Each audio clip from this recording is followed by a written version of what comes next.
नमस्कार। आज के इस खास विश्लेषण में हम एक बहुत ही हाई स्टेक्स लीगल मामले को डिकोड करने वाले हैं। एक ऐसा मामला जो सीधे देश के प्रधानमंत्री, चुनाव आयोग और इलेक्शन ब्रॉडकास्टिंग के नियमों के बीच के टकराव से जुड़ा है। मतलब अचानक से एक नेशनल ब्रॉडकास्ट सुप्रीम कोर्ट की दहलीज तक कैसे पहुंच गया। बिना किसी देरी के आइए सीधे इस कानूनी विवाद की गहराई में उतरते हैं। तो सबसे बड़ा सवाल यही है कि आखिर ऐसा क्या हुआ कि चुनाव आयोग यानी ईसीआई के खिलाफ ही सुप्रीम कोर्ट में पिटीशन फाइल हो गई, और वो भी प्रधानमंत्री के खिलाफ एक्शन की मांग को लेकर। अगर हम इसे राजनीतिक चश्मे से हटाकर सिर्फ एक प्योर लीगल और एडमिनिस्ट्रेटिव नजरिए से देखें तो ये केस बहुत ही दिलचस्प बन जाता है। याचिकाकर्ता ने एक बहुत ही बेसिक लेकिन बहुत अहम मुद्दा उठाया है कि क्या चुनाव के नियम सबके लिए एक समान लागू होते हैं। देखिए, इस पूरे विवाद को समझने के लिए हमें इसकी टाइमलाइन देखनी होगी, क्योंकि घटनाएं बहुत ही तेजी से घटी हैं। बात है 18 अप्रैल 2026 की। सबसे पहले लोकसभा में परिसीमन बिल या कहें डिलिमिटेशन बिल पास नहीं हो पाता है। इसके कुछ ही घंटों बाद प्रधानमंत्री का एक नेशनल एड्रेस यानी राष्ट्रीय संबोधन होता है, और जरा सोचिए, इस संबोधन के कुछ ही देर बाद चुनाव आयोग के खिलाफ सुप्रीम कोर्ट में याचिका दायर हो जाती है। याचिकाकर्ता का पूरा तर्क इसी टाइमिंग पर टिका है कि ये स्पीच आखिर किस वक्त और किस माहौल में दी गई। अब आते हैं याचिका के मुख्य टेक्निकल पॉइंट पर। याचिकाकर्ता ने खास तौर पर उन प्लेटफॉर्म्स पर आपत्ति जताई है जिनका इस्तेमाल इस ब्रॉडकास्टिंग के लिए हुआ: दूरदर्शन, संसद टीवी और ऑल इंडिया रेडियो। ध्यान देने वाली बात यह है कि ये तीनों ही सरकार द्वारा फंडेड प्लेटफॉर्म्स हैं। सीधे शब्दों में कहें तो ये टैक्स पेयर्स के पैसों से चलते हैं। तो कानूनी बहस इस बात पर है कि जब चुनाव का समय हो तब इन पब्लिक रिसोर्सेज का इस्तेमाल किस तरह के कंटेंट को ब्रॉडकास्ट करने के लिए किया जा सकता है। इसके बाद जो सबसे क्रिटिकल पॉइंट उठाया गया है वो है भाषण का कंटेंट।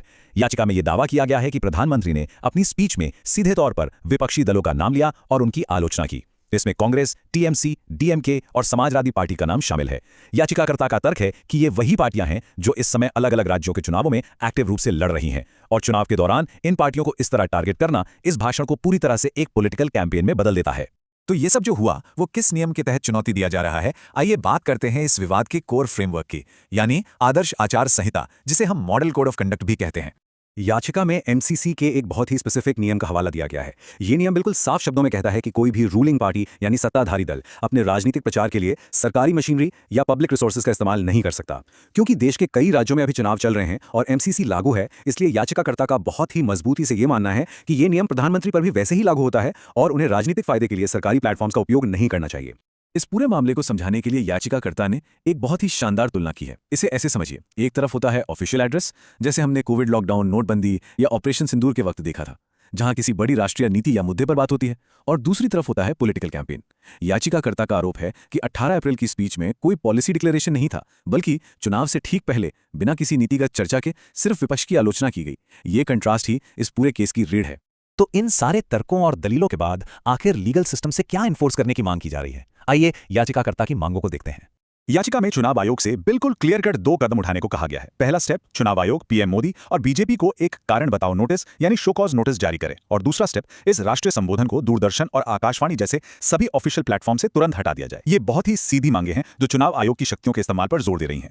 इस पूरे विश्लेषण के बाद हमारे सामने एक बहुत ही अहम और प्रोवोकेटिव सवाल खड़ा हो जाता है: क्या ये ब्रॉडकास्ट सच में एक ऑफिशियल ड्यूटी और पॉलिटिकल कैंपेन के बीच की उस बारीक लाइन को क्रॉस कर गया है? ये मुद्दा सिर्फ एक स्पीच तक सीमित नहीं है, बल्कि ये इस बात का टेस्ट है कि इलेक्शन लॉज और सरकारी ब्रॉडकास्टिंग के बीच टकराव होने पर क्या होता है। क्या नियम वाकई सबके लिए समान है? ये एक ऐसा सवाल है जिसका अंतिम फैसला भविष्य की कानूनी कार्यवाही ही तय करेगी। इस विश्लेषण में जुड़ने के लिए बहुत बहुत धन्यवाद।